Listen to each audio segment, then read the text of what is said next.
Sir, pa-share naman nutrition strategy mo nung rest day mo, BIM. Okay. Siguro yung sinasabi niya itong BIM yung Bohol International Marathon na sinalihan ko last year. Okay, sige. Sagutin natin to. Actually, itong nutrition strategy ko, hindi lang naman ng BIM ko to ginawa. Ganito yung ginagawa ko talaga pag tuwing sumasali ako ng or naglalaro ako ng marathon. Then, ginagawa ko to kasi syempre ayoko magkaroon ng aberya during nung race day. Diba? Sasakitin siya natin or diba, mag-alboroto. That's why ito yung mga uh, ginagawa ko o kinakain ko before, during, tsaka after ng race day. Sige. Tatlo lang naman yan eh. Yung before race or before nung event, siguro mga 5 to 6 hours before that, light meal na ako niyan. Yung mga kinakain ko na lang yan usually, tinapay, gatas, oatmeal, or saging. Yan, mga ganyan na lang. Light meal na ako niyan. Tapos, 1 hour na before nung race, coffee na lang ako niyan. Yun, nasanay kasi akong ganun para hindi ako inaantok ng during nung event. Yan, kasi kakape ako niyan. Then, during race naman, actually, wala akong kinakain masyado. Pero may baon ako niyan. Nagbabaon ako ng GU, ang energy gel. Ganito. During the race or sa buong race, siguro mga 6 na energy gel ang nakakain ko, naubos ko. Nagtitake ako nito siguro mga 6 to 7 kilometer. Ganyan. Mga every 6 to 7 kilometer. Gumagamit ako ng energy gel.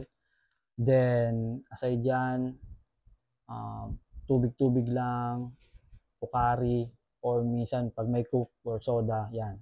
Yun lang. Kasi yung Pocari tsaka yung Coke, yung sugar, ganun lang. Minsan, nag-chocolate ako pero sobrang bihira. Kasi iniwasan ko nga talaga na magkaroon ako ng problema during the race nga.